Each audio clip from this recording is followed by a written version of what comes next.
GHMC ఆర్థిక సంక్షోభం కార్పొరేటర్లకు పట్టదా అంటూ విమర్శలు వెల్లువెత్తుతున్నాయి. ఇప్పటికే జీహెచ్ఎంసీ ఆర్థికంగా కుదేలు కావడంతో పాటు రొటీన్ మెయింటెనెన్స్ గణనంగా మారిన సంగతి తెలిసిందే. పంజాగుట్ట, అమీర్పేట, బల్దియా మార్కెట్ల ఆధునీకరణ కోసం టెండర్ల ప్రక్రియను చేపట్టి ఏజెన్సీలు ఖరారైన తర్వాత వర్క్ ఆర్డర్లు ఇవ్వకుండా బ్రేక్ వేశారంటే జీహెచ్ఎంసీ ఆర్థిక సంక్షోభం తీవ్రతను అంచనా వేయవచ్చు. జీహెచ్ఎంసీకి ఆదాయ వనరులను సమకూర్చడంతో పాటు ఆ ఆదాయంతో ప్రజలకు అవసరమైన అభివృద్ధి, పౌర సేవల నిర్వహణను చేపట్టాల్సిన కార్పొరేటర్లు ఖజానాలో చిల్లిగవ్వలేనప్పుడు స్టడీ టూర్లకు వెళ్లాలని యోచిస్తున్నట్లు సమాచారం. ఇలాంటి ప్రయత్నాలు గొంతెమ్మ కోరికలు కార్పొరేషన్ మనుగడను ప్రశ్నార్థకం చేసే ప్రయత్నం లేవనన్న విమర్శలు సైతం లేకపోలేవు. పైసా కూడబెట్టి రైతులకు రుణమాఫీ చేశామని ఇటీవలే వ్యాఖ్యానించిన రేవంత్ రెడ్డి సర్కార్ ఇలాంటి దుబారా ఖర్చులను ప్రోత్సహిస్తుందా అన్నది చర్చనీయాంశంగా మారింది. ఇటీవల జరిగిన స్టాండింగ్ కమిటీ సమావేశంలో అనధికారికంగా స్టడీ టూర్ల విషయంపై పలువురు కార్పొరేషన్ల మధ్య చర్చ జరిగినట్లు సమాచారం. వచ్చే సంవత్సరం డిసెంబర్ నెలాఖరుతో తమ పదవీకాలం ముగియడంతో మళ్ళీ ఎన్నికలెప్పుడు జరుగుతాయో, జరిగినా గెలిచేదెవరో అవకాశం ఉన్నప్పుడే దేశంలోని 2 ఇతర మహానగరాలకు స్టడీ టూర్కు వెళ్దామన్న విషయంపై కార్పొరేటర్లు చర్చించుకున్నట్లు సమాచారం. ఇదే విషయంపై మేయర్ గద్వాల్ విజయలక్ష్మిపై తీవ్ర ఒత్తిడి తీసుకొస్తున్న కొందరు కార్పొరేటర్లైతే ఏకంగా విదేశాలకు స్టడీ టూర్కు వెళ్దామంటూ మేయర్ను కోరినట్లు సమాచారం. ఇప్పుడు జీహెచ్ఎంసీ ఆర్థిక పరిస్థితి బాగోలేదని మేయర్ చెప్పినా కానీ సర్ది చెప్పినా కూడా కొందరు కార్పొరేటర్లు స్టడీ టూర్లకు ఆదేశాలు ఇవ్వాలని మేయర్పై ఒత్తిడి తీసుకొస్తున్నట్లు సమాచారం.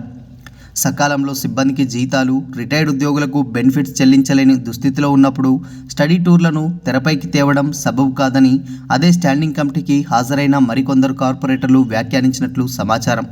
మొత్తానికి స్టాండింగ్ కమిటీలో సభ్యులుగా కొనసాగుతున్న కొందరు కార్పొరేటర్లు స్టడీ టూర్లకు వెళ్లాల్సిందే, ఎంజాయ్ చేయాల్సిందేనని భీష్మించుకోవడంతో ఈ విషయంపై తర్వాత చర్చించుకుందామంటూ మేయర్ దాటవేసినట్లు సమాచారం. ఎర్రగడ్డ, గుడిమల్కాపూర్ కార్పొరేటర్లు మృతి చెందగా మెహదీపట్నం, బౌద్ధరపుర డివిజన్ల నుంచి కార్పొరేటర్లుగా వ్యవహరిస్తున్న మజీద్ హుస్సేన్ నాంపల్లి నియోజకవర్గం నుంచి, మహమ్మద్ ముబిన్ బహాదూర్పుర అసెంబ్లీ సెగ్మెంట్ను ఎమ్మెల్యేగా గెలవడంతో ఆ 2 డివిజన్లకు కార్పొరేటర్ లేక ఖాళీగా ఉన్నాయి.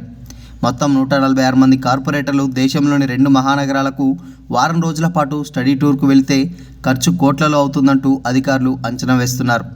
ఫ్లైట్ ప్రయాణం, స్టార్ హోటల్లో విడిది, ట్రాన్స్పోర్ట్, రీక్రియేషన్తో పాటు ఇతరత ఖర్చులు కలిపి మొత్తం ఒక్కో కార్పొరేటర్కు కనీసంగా 5 లక్షల వరకు ఖర్చు కానున్నట్లు అంచనా వేస్తున్నట్లు సమాచారం. టూర్కు మొత్తం 7 కోట్ల నుంచి 8 కోట్ల వరకు ఖర్చు కానున్నట్లు సమాచారం. కనీసం ఉద్యోగులకు సకాలంలో జీతాలు, రిటైర్డ్ ఉద్యోగులకు బెనిఫిట్లు, పెన్షన్లు కూడా చెల్లించలేని దుస్థితిలో 7 కోట్ల నుంచి 8 కోట్ల నిధులు జీహెచ్ఎంసీకి ఒక రకంగా పెద్ద ఖర్చే. ఇప్పటికే చేసిన పనులకు బిల్లులు చెల్లించాలంటూ కాంట్రాక్టర్లు తీవ్రస్థాయిలో నిరసనలు చేపడుతున్న సమయంలో స్టడీ టూర్లకు వెళ్తే అందుకు నిరసనగా కాంట్రాక్టర్లు వర్షాకాలం సహాయక చర్యలను నిలిపివేస్తే ఇబ్బందుల పాలయ్యే ప్రజలకు కార్పొరేటర్లు ఏం సమాధానం చెప్తారన్న విషయంపై కూడా చర్చ జరుగుతుంది. హైదరాబాద్ నగరపాలక సంస్థ గ్రేటర్గా రూపాంతరం చెందాక ముందు నుంచే కార్పొరేటర్ల స్టడీ టూర్ల పంపరా ఉన్నా వీటి వల్ల కార్పొరేషన్కు ఉరిగేదేమిటి అన్నది సర్వత్రా చర్చనీయాంశంగా మారింది.